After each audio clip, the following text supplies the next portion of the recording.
கொளத்தூரில் திமுக தலைவர் மு.க.ஸ்டாலின் வடசென்னை திமுக வேட்பாளர் கலாநிதி வீராசாமிக்கு ஆதரவு திரட்டுகிறார். அந்த நேரடி காட்சிகளை காணலாம். முழுக்க சுத்திக்கிட்டு இருக்குன்னு உங்களுக்கு தெரியும். டிவி எல்லாம் பார்த்துட்டு இருக்கிறீங்களா? டிவி எல்லாம் வருதா பாக்குறீங்களா? நான் டூர் எல்லாம் போயிட்டு இருக்கேன். அது தாய்மார்களா பார்த்து கொஞ்சம் பரிதாபப்பட்டு இருக்கிறீங்க. இப்படி அலையுத புள்ள வெயில் அலைஞ்சுக்கிட்டு இருக்க அப்படின்னா நீங்க பரிதாபப்பட்டு இருக்கிறீங்க. ஆக அப்படிலாம் சுத்திக்கிட்டு இருக்கக்கூடியனா அங்கெல்லாம் சுத்துறானு நம்ம தொகுதிக்கு வரலையே அப்படின்னு நீங்க கேட்டுறக்கூடாதுங்கிறதுக்கு தான் நான் இப்ப வந்திருக்கிறேன். ஆக அந்த உணர்வோட உரிமையோட வந்திருக்கிறேன். நான் வந்துதான் நீங்க ஓட்டு போட போறீங்க அப்படின்னு நான் நினைக்கல. நிச்சயமா ஏற்கனவே முடிவு எடுத்துட்டீங்க. எடுத்திருந்தாலும் நம்ம எம்எல்ஏ வந்து கேட்டாரா, நம்ம புள்ள வந்து கேட்டுச்சா அப்படின்னு உங்களுக்கு குறை இருக்கக்கூடாது. ஆக அந்த குறையும் இருக்கக்கூடாது என்பதற்காகத்தான் இன்னைக்கு இந்த தொகுதிக்கு நேரம் கொடுத்து, இந்த தொகுதிக்கு இல்ல நம்ம தொகுதிக்கு நேரம் கொடுத்து நான் வந்திருக்கிறேன். ஆக உங்களை எல்லாம் சந்திக்க வந்திருக்கிறேன்னா ஏதோ ஓட்டுக்காக மட்டும் இல்லை, ஏதோ ஓட்டுக்காக தேர்தலுக்காக வந்து சந்திக்கிறேன் என்பது இல்லை. எப்போதும் உங்களோட இருக்கக்கூடியவன் தான் நான். தமிழ்நாட்டில் இன்னைக்கு 234 தொகுதிகள் இருக்கு. அந்த 234 தொகுதியிலேயே எம்எல்ஏக்கள் இருக்காங்க. ஆக அந்த எம்எல்ஏக்கள் எல்லாம் நீங்க லிஸ்ட் போட்டு பாத்தீங்கன்னா இங்க கூட சேகர் பாபு இருக்காரு, அதே மாதிரி நம்ம ரங்கநாதன் இருக்காரு. அவங்களாம் தப்பா நினைச்சுக்க மாட்டாங்க. உரிமையோட சொல்றேன், என்ன மாதிரி தொகுதிக்கு அதிக நாள் போனது, அதிக நேரத்தை செலவழிச்சது எந்த எம்எல்ஏவும் தமிழ்நாட்டில் இருக்க வாய்ப்பு இருக்காது. அதுல எனக்கு ஒரு பெருமை. எப்பெல்லாம் நான் சென்னைக்கு வரணும், இப்பெல்லாம் நான் சென்னையில் இருக்கிறேனோ அப்பெல்லாம் இந்த தொகுதிக்கு வராம நான் இருந்ததே கிடையாது. அது உங்களுக்கு தெரியும். நல்ல நிகழ்ச்சியா இருந்தாலும் சரி, கட்சி நிகழ்ச்சியா இருந்தாலும் சரி, அரசு நிகழ்ச்சிகளாக இருந்தாலும் சரி, சில வீட்டில் சில துக்ககரமான நிகழ்ச்சிகள் நடந்துடும். ஆக அந்த நிகழ்ச்சிகளாக இருந்தாலும் சரி, ஆக அனைத்து நிகழ்ச்சிகளுக்கும் நீங்க கூப்பிட்டாலும் கூப்பிட்டாட்டும் வரக்கூடியவன் தான். நீங்கள் அழைத்தாலும் அழைக்காவிட்டாலும் உங்களை தேடி வரக்கூடியவன் தான்.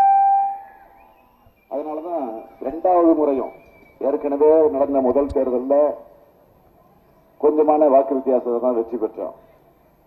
அடுத்து 2வது நடந்த தேர்தலில் அதை விட அதிகமா பல்லாயிரக்கணக்கான வாக்கு வித்தியாசத்தில் வெற்றி பெற்றோம்னா அதுக்கு என்ன காரணம்? நீங்க என்கிட்ட அந்த அன்பை செலுத்துறீங்க, என் மேல ஏன் அந்த நம்பிக்கை வச்சீங்கன்னா, இந்த தொகுதிக்கு பல திட்டங்களை, பல காரியங்களை, பல பணிகளை, அது குடிநீர் பிரச்சனையா இருந்தாலும் சரி, சாலை வசதிகளாக இருந்தாலும் சரி, சுகாதார சீர்கேடுகளாக இருந்தாலும் சரி, அதே போல எத்தனையோ பிரச்சனைகளை நம்ம அப்பப்போ இந்த தொகுதியை பொறுத்த வரைக்கும் தீர்த்து வச்சிருக்கோம். ஆட்சியில் இல்ல, ஆட்சியில் இல்லாத நேரத்திலையும் எதிர்கட்சியாக இருக்கக்கூடிய சூழ்நிலையிலும் அந்த பணிகளை எல்லாம் நம்ம செஞ்சு முடிச்சிருக்கிறோம். இன்னும் பல பணிகள் இருக்கு, நான் இல்லைன்னு சொல்லல. ஆக அந்த பணிகளையும் நிச்சயமா வரக்கூடிய காலகட்டத்தில் எதிர்கட்சியா இருந்தப்போ இவ்வளவு செஞ்சிருக்கோம்னா, ஆளுங்கட்சியா விரைவில் வந்துட்டா என்னென்ன செய்வோங்கிறது உங்களுக்கு எல்லாம் நல்லா தெரியும். ஆக ஆளுங்கட்சியாக எப்படி வர முடியும், இன்னும் 2 வருஷம் இருக்கு அப்படின்னு நீங்க கணக்கு போடலாம். கவலைப்படாதீங்க. இந்த பார்லிமெண்ட் எலெக்ஷன் முடிஞ்சு டைம் எல்லாம் கிடையாது. நம்ம பிரதமர் ராகுல் காந்தி அவர்கள் அங்கே பொறுப்புல உட்கார்றது ஆட்டோமேட்டிக்கா தானா இங்க இருக்கக்கூடிய எடப்பாடி ஆட்சி கவலை போகுது. அது எந்த சந்தேகமும் கிடையாது. ஏன்னா மோடி முட்டு கொடுத்து வச்சிருக்கிறாரு. பிரதமர் மோடி இருக்கார, மைனாரிட்டியா இருக்கக்கூடிய இந்த ஆட்சி. ஆக அவர் இருக்கிற காரணத்தினால்தான் இந்த ஆட்சி ஓடிக்கிட்டு இருக்கு. அவர் இருக்கிற காரணத்தினால்தான் கொள்ளடிச்சுக்கிட்டு இருக்கிறாங்க. அவர் இருக்கிற காரணத்தினாலதான்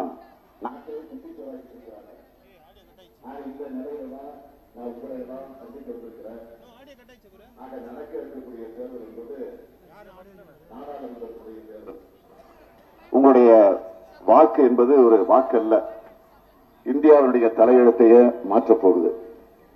இந்தியாவுடைய தலையெழுத்து மட்டுமல்ல, உங்களுடைய தலையெழுத்தையும் உங்களுடைய வாழ்க்கையில ஒரு நிம்மதி கிடைக்கக்கூடிய ஒரு சூழ்நிலையை நிச்சயமா நீங்க அளிக்கக்கூடிய வாக்கு தான். அதை நீங்க மறந்துடக்கூடாது.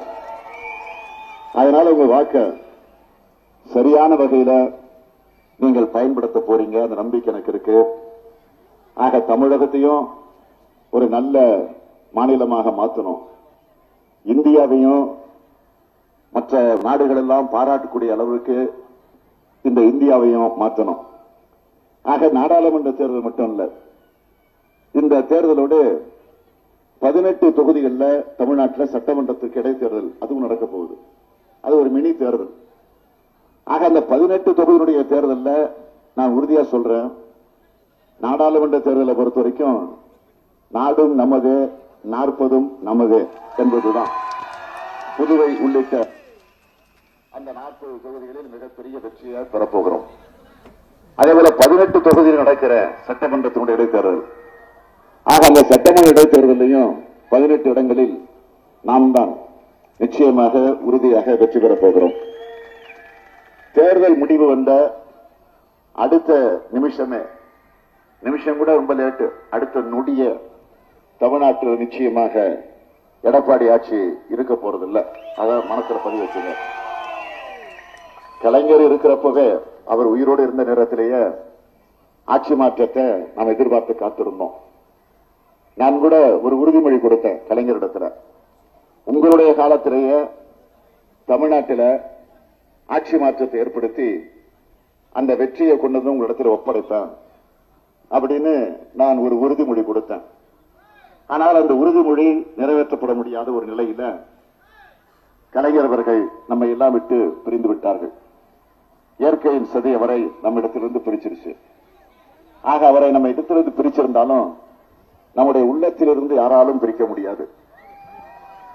அவர் உடலோடு நம்முடைய ஊனோடு உயிரோடு கலந்திருக்கக்கூடியவர் நம்முடைய தலைவர் கலைஞர் அவர்கள். ஆக கலைஞர் அவர்கள் இன்றைக்கு இல்ல. நியாயமா அவர் இருந்திருந்தால் அவரே வந்து இங்கே வந்து உங்களிடத்தில் வாக்கு கேட்டிருப்பார்.